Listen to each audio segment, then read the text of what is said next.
স্বাগত জানাচ্ছি বিশ্ব সংবাদে। চলুন দেখে আসি আজকের গুরুত্বপূর্ণ হেডলাইনগুলি।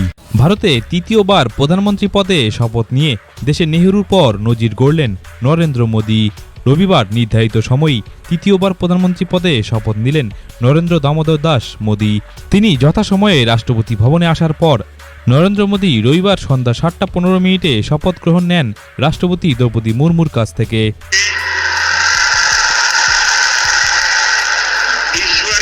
शपथ लेता हूं कि मैं विधि द्वारा स्थापित भारत के संविधान के प्रति सच्ची श्रद्धा और निष्ठा रखूंगा।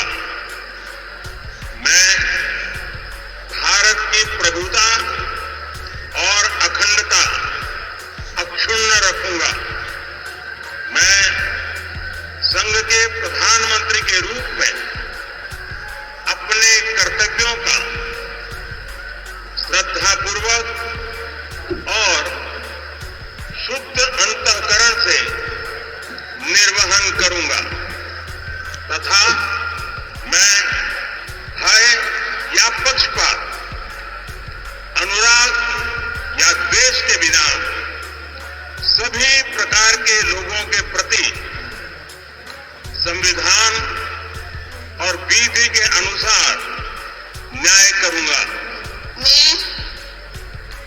मैं नरेंद्र दामोदर दास मोदी ईश्वर की शपथ लेता हूं कि जो विषय संघ के प्रधानमंत्री के रूप में मेरे विचार के लिए लाया जाएगा अथवा मुझे ज्ञात होगा, उसे किसी व्यक्ति या व्यक्तियों को तथ्य सिवाय जबकि प्रधानमंत्री के रूप में अपने कर्तव्यों के सम्यक निर्वहन के लिए ऐसा करना अपेक्षित हो, मैं प्रत्यक्ष अथवा अप्रत्यक्ष रूप से संसूचित या प्रकट नहीं करूंगा।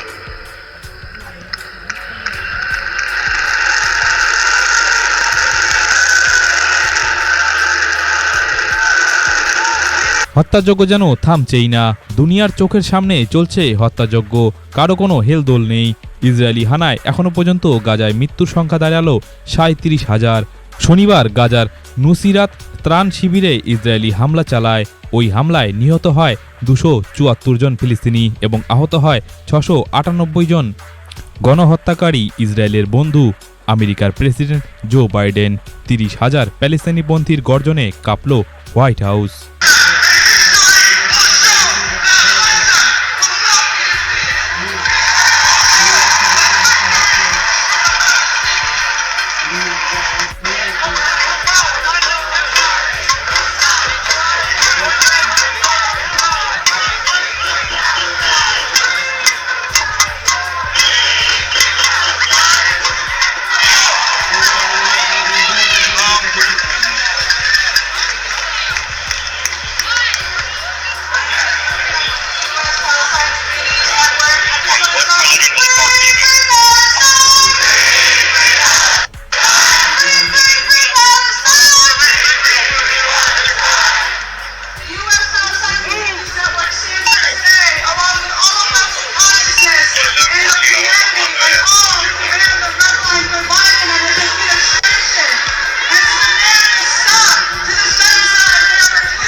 হোয়াইট হাউসের বাইরে গাজা যুদ্ধবিরতি রেড লাইন বিক্ষোভকারীদের পণবন্দীদের উদ্ধারে গাজায় ইসরায়েলি সেনার অভিযান শুরু 24 ঘন্টায় নিহত হয়েছে অন্তত 274 জন প্যালেস্তাইনি কানাডায় টার্গেট কিলিংয়ের শিকার ভারতীয়রা জানা গিয়েছে এক ভারতীয় বংশোদ্ভূত যুবককে গুলি করে হত্যা করা হয়েছে সে দেশে খুনের অভিযুক্ত হিসাবে 4 জনকে আটক করেছে পুলিশ ফ্রান্সে সংসদ ভেঙে দিলেন ম্যাক্রো ভোট ঘোষণা করলেন ফরাসি প্রেসিডেন্ট ম্যাক্রো সংসদ ভেঙে দিয়ে আগামী 30শে জুন ভোট ঘোষণা করেছেন তিনি ম্যাক্রোর ভোট ঘোষণার পর দেশের অস্থিরতা কিছুটা হলেও কমবে বলে প্রাথমিকভাবে মনে করা হচ্ছে গত কয়েক মাস ধরে ফ্রান্সের পরিস্থিতি একেবারেই ভালো ছিল না সংসদ ভেঙে দেওয়ার পর তিনি বলেন অবিলম্বে সংসদীয় নির্বাচন করা হবে আগামী 30শে জুন এই নির্বাচন হতে চলেছে প্রথম দফার Face à la rudesse des temps, c'est toujours. J'ai décidé de vous redonner le choix de notre avenir parlementaire par le vote. Je dissous donc ce soir l'Assemblée nationale. Je signerai dans quelques instants le décret de convocation des élections législatives qui se tiendront le 30 juin pour le premier tour et le 7 juillet pour le second tour. Cette décision est grave, lourde, mais c'est avant tout un acte de confiance.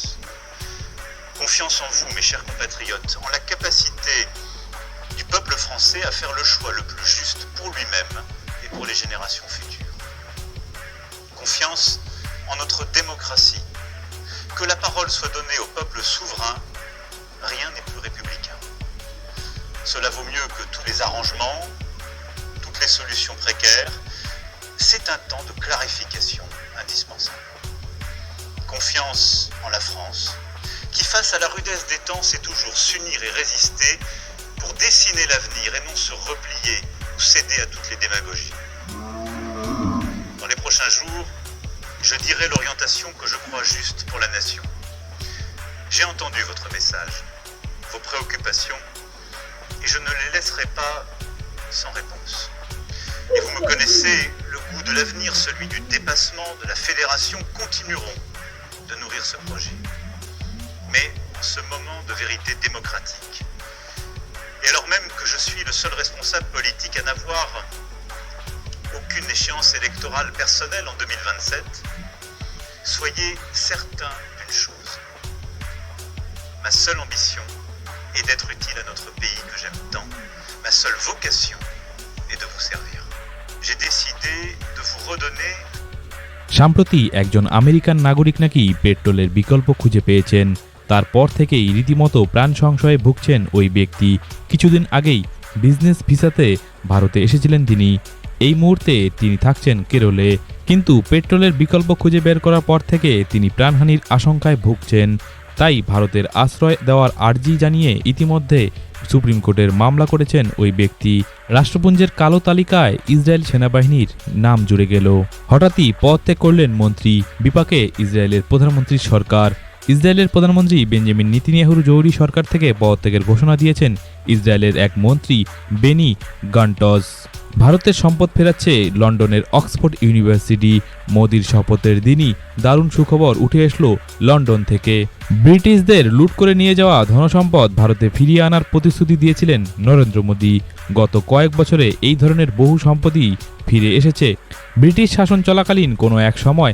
এক হিন্দু সাধুর একটি 500 বছরের পুরনো ব্রোঞ্জের ভাস্কর্য ভারত থেকে লুট করে নিয়ে গিয়েছিল ইংরেজরা প্রায় 60 সেন্টিমিটার উচ্চতার ব্রোঞ্জের মূর্তিটি এতদিন পড়েছিল বিশ্ববিদ্যালয়ের মিউজিয়ামে ব্রিটেনে ভারতীয় হাইকমিশন থেকে এই মূর্তিটি ফেরত আনার জন্য দাবি জানানো হয়েছিল সেটাই বর্তমানে ফেরত পাঠাবে অক্সফোর্ড ইউনিভার্সিটি অর্থাৎ লন্ডন নিউ ইয়র্কের নাসাউ স্টেডিয়ামে ইমরান খান পাকিস্তানের প্রাক্তন প্রধানমন্ত্রী অবশ্য রয়েছে জেলের মধ্যেই কিন্তু টি-20 বিশ্বকাপে ভারত পাক মহারণের সময় তিনি ভেসে উঠলেন আকাশে সহজে বললে ইমরান খানকে মুক্তি দেওয়া হোক এমনই লেখার বার্তা দেখা গেল উড়ন্ত বিমান থেকে ঝুলন্ত ব্যানারে গাজায় ইসরায়েলি সেনাবাহিনীর হামলায় অন্তত 274 জন ফিলিস্তিনি নিহত ও শতাধিক আহত হওয়ার খবর মিলছে ন্যাশনাল সেন্টার ফর সিসমোলজি জানিয়েছে রবিবার রাতে তিব্বতের জিজাংয়ে রিক্টার স্কেলে 4.3 মাত্রার ভূমিকম্প আঘাত হেনেছে তৃতীয়বার প্রধানমন্ত্রী আসনে মোদি, খুশি হলেন বিল গেটস। মাইক্রোসফটের প্রতিষ্ঠাতা বিল গেটস তিনি টুইট করে জানান, তৃতীয়বারের মতো প্রধানমন্ত্রী নির্বাচিত হওয়ায় নরেন্দ্র মোদীকে অনেক অভিনন্দন। স্বাস্থ্য, কৃষি, নারী, নেতৃত্বাধীন উন্নয়ন এবং ডিজিটাল রূপান্তরের মতো ক্ষেত্রগুলোতে বিশ্বের অগ্রগতির উৎস হিসেবে ভারতের অবস্থানকে আপনারা সুদৃঢ় করেছেন। স্ত্রী নাকি ড্রাকুলা, বচসার মাঝেই কামড়ে ছিঁড়ে নিলেন স্বামীর কান। দাম্পত্য কলহ আর তার জেরে স্বামীর কান ছিঁড়ে নিলেন স্ত্রী, তাও আবার কামড়ে। কাণ্ডটি ঘটেছে বাংলাদেশের নেত্রকোনা জেলার মোহনগঞ্জে। প্রাথমিকভাবে জখম ব্যক্তিকে ময়মনসিংহ মেডিকেল কলেজে হাসপাতালে নিয়ে গেলেও সেখানে কান যে বিচ্ছিন্ন হয়েছে সেটা পুনরায় স্থাপন করা সম্ভব হয়নি। বাংলাদেশের সাংসদ হত্যাকাণ্ডে খাল থেকে উদ্ধার হলো আনোয়ারুল আজিমের হাড়গোড়। দেখুন সেই ভিডিওটি।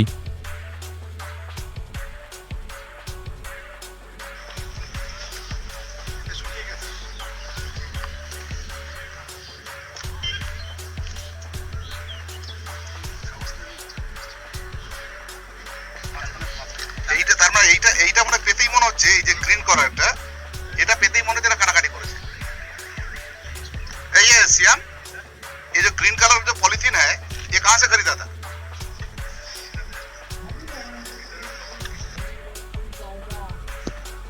হামাসের কবল থেকে উদ্ধার করা হলো 4 পণবন্দীকে। প্রাণ হারালেন মিশনের নায়ক অর্থাৎ আইডিএফের এক কমান্ডর। মোদির প্রতিশোধ তৈরি তালিকা। সরকার গঠন হলেই চীন শাসিত তিব্বতে বড় পদক্ষেপ করতে পারে ভারত। বেজিং জোর করে তিব্বত দখলের পর নয়াদিল্লি একদিকে তিব্বতকে চীনের অংশ হিসাবে স্বীকৃতি দিয়েছে, আবার অন্যদিকে দালাই লামাকেও আশ্রয় দিয়েছে। চীনের আগ্রাসী পদক্ষেপের মোকাবিলায় মোদি সরকার তিব্বত অবস্থান বদলাতে চায় বলে শোনা যাচ্ছে। তিব্বতের নাম বদলের ভারতীয় চেষ্টা, সীমান্ত এলাকায় চীন ভারতের বিরোধ আরও বাড়তে পারে বলে আশঙ্কা করা হচ্ছে। লিবিয়া উপকূলে 11 অভিবাসীর মরদেহ উদ্ধার করা হলো। ইউক্রেনে জয় পেতে পরমাণু অস্ত্র ব্যবহারের প্রয়োজন নেই বলেই মন্তব্য করেছেন রাশিয়ার প্রেসিডেন্ট ভ্লাদিমির পুতিন। তিনি হুঙ্কার দিয়ে বলেছেন, ইউক্রেনে বিজয়ের জন্য রাশিয়ার পারমাণবিক অস্ত্র ব্যবহারের প্রয়োজনই নেই।